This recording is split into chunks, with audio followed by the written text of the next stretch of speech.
The problem is, I'm up here for 20 minutes, you see, and I've got the material, but I haven't got the links sort of between the material, so just going to have to bear with me, because there's going to be a lot of changes. Oh, actually no, hang on, in the real world, not university, it's very hard to meet women in the real world, because you're obviously all at university, and you go in there, in the LCR, on a Tuesday or a Saturday, in the LCR, you know, you can do something as simple as a sneeze, and someone will give you a blowjob.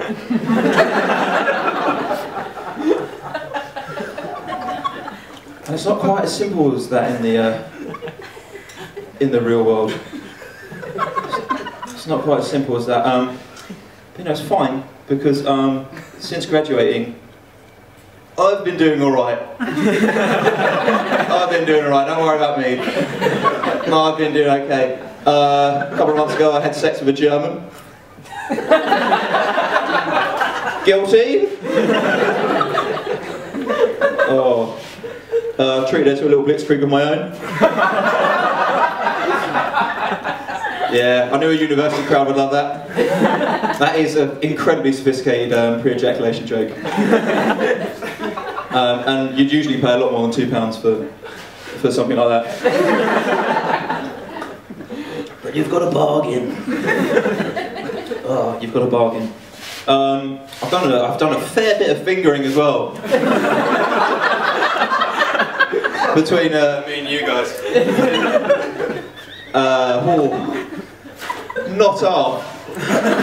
No, some people have described my fingering efforts as Herculean.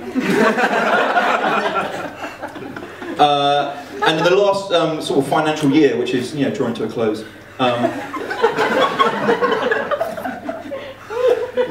I can quite safely say that I've probably fingered more people than most of you have had hot dinners. Under the proviso that most of you have had no more than 2 hot dinners. in the last year. Financial year. Oh, how much time have I done? Not enough. Oh, that's alright, because I've got another bit.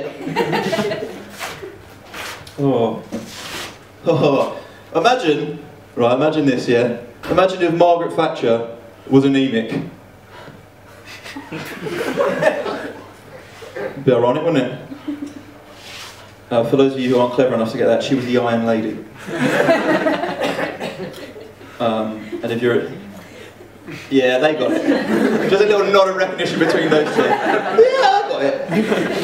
Probably on your way to a bloody first, aren't you? Bloody, or at least a 2-1. It's 2-1. Don't get a 2-2. Don't get a 2-2. Oh, I told you, it's tough out there. It's tough out there.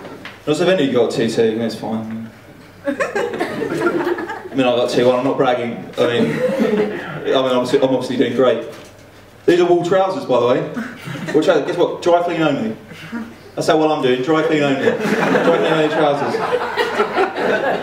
So I didn't bloody know they were dry clean only when I bought them, did I? £80 originally, £30 reduced. So I was thinking, wow, this is bloody great. These are the cheapest trousers I've ever bought. Dry clean only? They're the most expensive trousers I've ever bought. £10 a fucking pop to dry clean these. Thanks for wearing them. Thank you. Mate, they're nice, aren't they? Yeah. They're right, aren't they? Do you want to know where I got them? Yeah. The internet. The internet. What's that? Yeah, the internet. Yeah, the internet. Have you all heard of the internet? No. There's always one in there. There's always one cunt.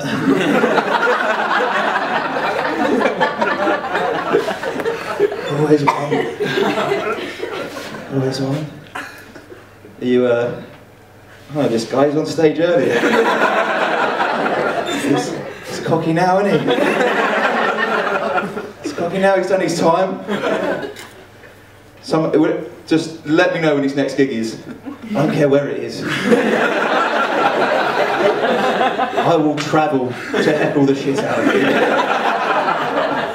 I don't care if it's in Sydney, for instance, or somewhere else far away, like York. Just let me know in advance, and I can get you know, group save. That's where I'm going to bring people with me. Oh, what's that? Oh yeah, the internet. No. To be fair though, if I did have to compare myself to one sort of, you know, influential historical political figure, it would be Martin Luther King. Like I said, no links. No links. No links. And some of you might be thinking, oh, is this going to get racist? It's going to get racist. It's not. It's fine. And if there are any racists in the room, I'm sorry, mate. I am sorry. No, what's going to happen is it's almost painfully liberal. Yeah, it's going to be quite boring. But if I had to compare myself to Martin Luther, it would be Martin Luther King, because Martin Luther King and me are, you know, two peas in a injustice fighting pod. You know, people will say, you can't do that, Dave. You can't compare yourself to Martin Luther King.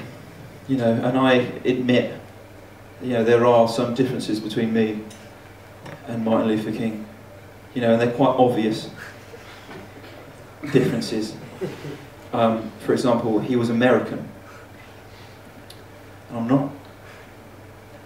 You know, and he was, you know, called Martin, and I'm called David. But apart from that, yeah, no, I think.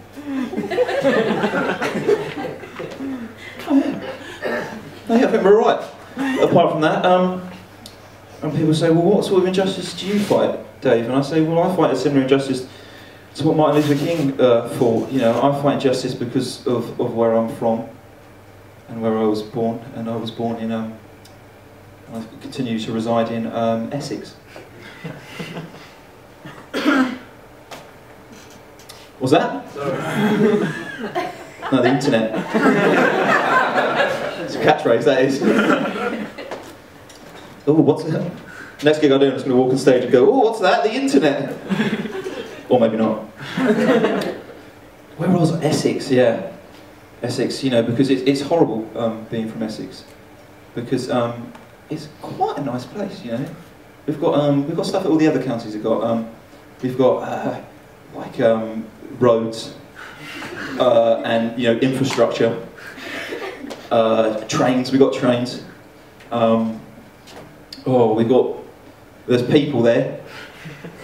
There's at least, sort of counting just in my mind, there's at least 5 Cafe Neros. You know, so it's pretty civilised. It's a pretty civilised place. But also it's got the, you know, the stereotypes. What's the problem? It's got the stereotypes, you know. You know, Essex, you know, the home of you know, slags. home of slags, and that's a purely historical thing. In the Roman times, the Romans used to just barrack their slags in Essex, and purely just because of accessibility. Yeah. Oh, this one is up. Well, yeah, alright, cool. Yeah, the home of the slags, the white stiletto, the Ford Cosworth. You know, and I've had enough of this. I've had enough of this sort of horrendous kind of stereotyping. So I started to think of ways to, you know, get out of this. I started to think of ways to change people's perceptions, and I started a little civil rights movement called the Essex Panthers. Yeah. It's all right. It was all right until you see it written down on the back of a club jacket. Yeah, and once we had those made up, we just looked like a youth netball team. Me and the Essex Panthers. And it was at that point I got very kind of down. I got sort of very depressed, and I couldn't sort of bear the pain and the stigma of being from Essex anymore. So I thought about ending it all. And I was forced to join the trend. And I hauled myself aloft the giant B of the Basildon sign on the A127. And I stood there for a long time thinking about ending it all. And then a young boy ran down below me and went, "Dave!" He was Mexican. How'd you get out here? Don't do it. Got to go with Mexican. He's like, and he was like, ITV2, they're doing a TV show. They're doing a TV show, Dave. They're doing a TV show that's going to end the stigma about Essex. They're doing a TV show that's going to show the real Essex. Essex as we all know it. And I went, really? And he went, yes. He's wearing a sombrero. And I went, you mean the guys who you know made other great TV programs like, you know, Peter Andre Goes to the Shops, and you know Peter Andre Eats an Orange, and I was like, this can be great. So I came down from the giant B, and I plopped myself down in front of the TV and I watched the TV show, and yeah. I don't really understand the inner workings of television, but all I can imagine is that they were going to do a show, you know, just about sort of simple Essex folk, and then some executives got involved and went, nah, let's not do that. Let's not do that. Let's do a show about a bunch of bellends. And so they did a show about a bunch of bellends, and ever since then, I've had to answer questions like, Dave, you're from Essex, aren't you? Yeah, I am. Oh, yeah. Do you know Arj? Do you know Arj? Or do you go to the Sugar Hut, Dave? You know, and people think it's acceptable to do stuff like that. And you know, you wouldn't go up to someone from Rwanda, would you? You wouldn't go up to someone from Rwanda and go, oh, where are you from? I'm from Rwanda. I'm not going to do the accent, mate, so don't even... accent. You know, get involved in the genocide at all? You wouldn't do it! So why are you doing it to me? And, you know, it's pretty depressing. Until I heard one statistic, and the statistic was that tourism to Essex has risen exponentially since the show has started. People coming from the north and the, you know, other parts, the west, to get the real Essex experience, and they all kind of barrack themselves in student hostels and travel lodges around Brentwood in order to get the true Essex experience. And if anything, that proves what I was trying to say all along, and that is that Essex, you know, isn't the only place in the UK full of bellends. Because they come from far and wide to go to the Sugar Hut. And I'm going to end on something tried and tested here. You know, well, these. Yeah, the internet. Thank you very much. Cheers.